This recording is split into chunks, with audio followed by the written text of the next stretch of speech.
Hello, this is RV Vagabond Jerry, and on this first port of my cruise, the ship is now pulling into the port of Cozumel, which is an island just a little ways off of the east coast of Mexico.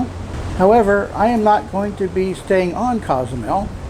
Instead, I have booked a tour that will have a smaller boat take us over to the mainland, and I'm going to take a tour of Tulum. Now, Tulum is a very popular tourist destination, and although I've been to Mexico quite a few times, and I've been to this part of Mexico I think 4 times, Tulum is one place I've never been to. So this is going to be exciting for me, and I hope you will enjoy it as well. So let's go. And here is the entrance. Tulum National Park. Here is some information, and this is in the beginning of the tour, and this map is explained here, and this pre-Classico Classico and Post-Classico, post-classic. This shows the walled city, as it explains here. Now we get into the Mayan ruins.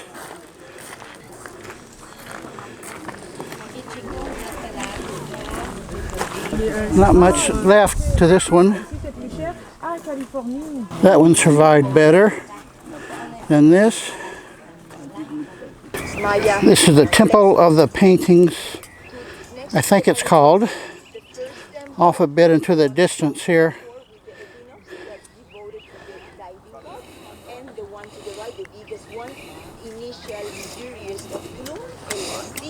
That is, by the way, also surrounded by a... Here's a little different view.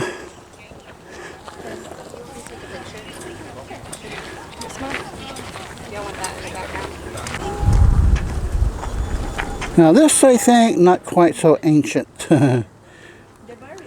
This is actually a resting place. You can see the ocean in the distance right there. There's a well. But the cap for this cistern is not protected by a stucco because we want to filter the water. This is a temple that held up pretty well. This is a front view. Well, what's helped is that you see these supports here that they built to keep it from crashing in. So that may be one reason why it's still freestanding. And just across from that temple is this building with these 2 pillars in front. This is pretty low of a view, but you can still see a little bit light through this window. That temple has this monument, what looks like a monument in front of it, and they've created a roof for it. Ones that deliver disguise, It's actually called the Temple of the Frescoes. I'm trying to listen to instructions from the tour guide on headphones, so I may get something wrong. And right next to that is this, what used to be a building. Look what I found.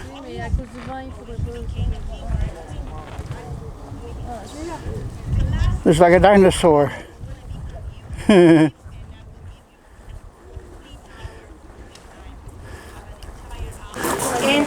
Now this was hard to find. A little lizard right there. And he looks like he's a piece of rock. Just not moving at all. And there's a bigger lizard on top of this thing right there. Boy, they just stuck. They don't like to move much. Now that building I showed you that was crashed down in front, it's actually a long building. That's the back side of it right there. This is the Temple of the Steel. And that is right beside the really big building. This is the largest Mayan building on the place. And it is right beside the ocean. We've got an ocean view balcony here. I guess they made this partly so you can get down to the beach. But then they block it off. And that does look like a pretty good beach down there. This is the canyon side, looking down from that balcony. There's some kind of a structure they built right there. And here's the steps going down. Rocks out by the water there. And the other side of the canyon.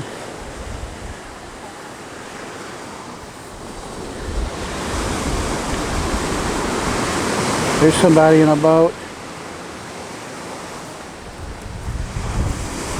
That boat says it's the Garfield 1.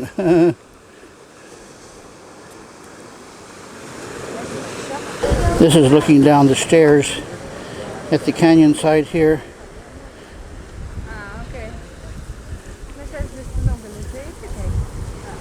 So the ground's on the back side of that big temple.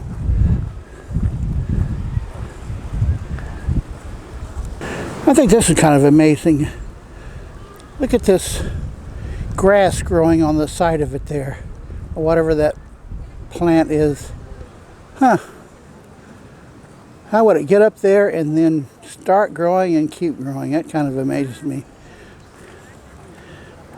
I don't really speak Spanish, but I think that is a warning sign to not try and go down here to the beach.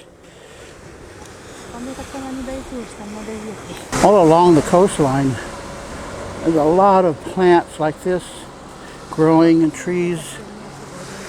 By the way, they have these walkways, either concrete or gravel, to show you where to go and where not to go beyond these, you might call them guardrails. It's just rope. This is a really nice view of this big beach. A lot of seaweed has come in and they got it all swept away, so that's good. Makes the beach look a lot better. Oh, and there's another building up here that might be a temple. And below it you can see more of the walkways they got lined out. This gate is held up pretty well, although I think they may have supported it with a little bit of concrete up there. I think they've done that in a few places to keep it from crumbling. Here's a bigger one close up to the walkway. It's kind of amazing how still they get. I saw him walking up a little bit there, but now he acts like he is just stuck. Move his head a little bit there. So you see a lot of these around. Not a whole lot, but I've seen several. And this is the back side of that building that was crumbling in front. You can see there's 2, 3, 4, 5, 6, 7, 8, 9, maybe about a dozen of these columns.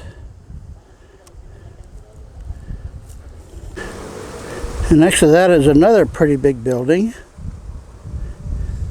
I like the way the Mayans did their roofs. It's called the Palace of the Great Lord. And this is the back side of that building with the thatched roof, I think is what they call it. See, they got some columns there too. And the next building is quite a ways over there.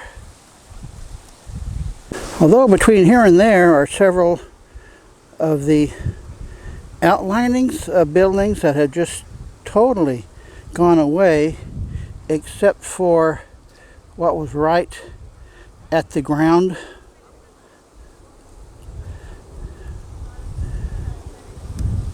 Here's some more interesting information about the Mayans, if you can read that. This is really a pretty large property, and they've got quite a few buildings. And most of them are pretty big buildings like that. And there's another big one way over here. By the way, when you come here, you got to plan on doing a lot of walking and going up and down stairs a lot too. That's the building way off to the right I showed you before. And from here you can see a passageway going through it. Here's a side view of that big building with the thatched roof. And then this other building a little ways around to the right here. That's the back side of it. Here's a fairly small building with just the outlinings of it left. It's been quite a few hundreds of years, but I think it's quite a shame to put this much work into building all of these buildings and just desert them and let them crumble apart. It's a shame. They got squirrels here too. This looks like the front side of that building. This guy has found his way to the top. They have some pretty interesting trees here too. Look at all those branches. Well, folks, I think I've shown you just about all the buildings here. There's the building, the big one over by the ocean side. And of course, right outside the park is numerous stores for you to spend your money at. I'm now at Cenotes Casa Tortuga, which is about a 15-20 minute drive from the Tulum National Park. And here's a map of the place. And then off to the left is a list of the various facilities that they have here with the colors and the numbers to find out where everything is. Everybody going in swimming here is required to wear a life jacket.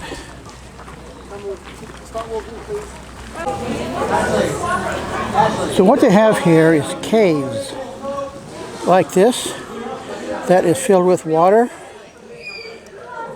and it's pretty deep, I guess. That's why everybody needs the life jacket.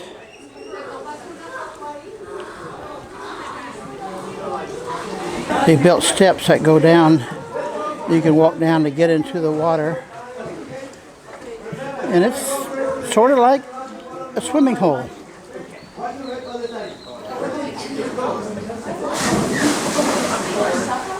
You can see this big rock there at the bottom of it. Here's another guy running around. So they've got a guide here, and they're actually going further into the cave there. So they go into the cave there, and then they go around underneath it, and then come out here onto the right, and then climb up these stairs. And above it here is a whole lot of trees. This is like a forest. And by the way, this is all fresh water. A lot of it comes from rain. The guides take people in as groups. That's the second group. And here's a third group that is much larger. And here is another cave, just a little ways across from the other one. But this one, it looks like they don't use for swimming. It hasn't been cleaned. It's got some scum on the top, as you can see. But they've got, I guess, a whole series of caves like this that are like halfway full of water. seen a lot of caves in my travels. Never ones like this. Somebody built a treehouse platform up here. Just a platform. But interesting, they built that and these stairs going up to it. And of course they have a zip line here too. You can see the line going down there. And about a 5 or 6 minute walk away, they have this really big swimming hole. Déjame el mío, ma. Very refreshing.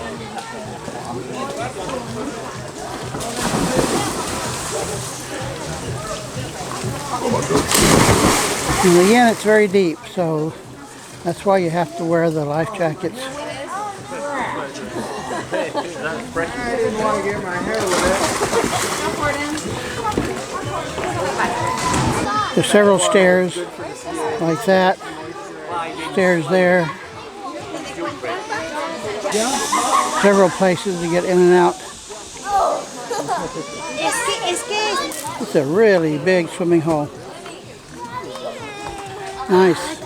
But here, a lot of people have taken off their life jackets. So, I don't know how deep it is here. It looks deep, but I'm really not sure.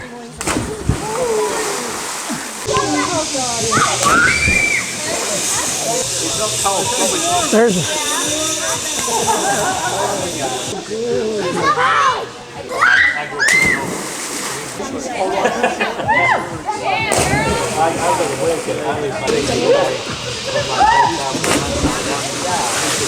another zip liner.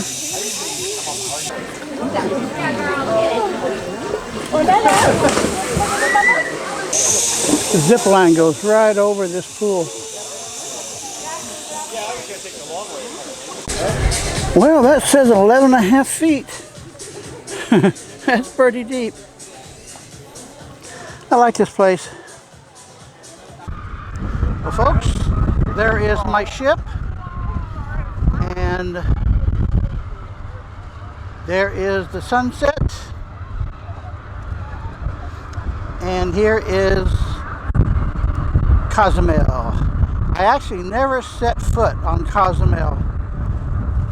The ferry just pulled right up near the ship, and I just went from our ship to the ferry, which is that right there. It's a long 8-hour day taking this tour, and other than when you're on the ferry or on the bus, you're walking all day long, so it's very tiring. But I think it was worth it to be able to see those two places that were pretty fascinating that I've never seen before. And this might be your only time seeing them, unless you come on a cruise to Cozumel. Good day, folks.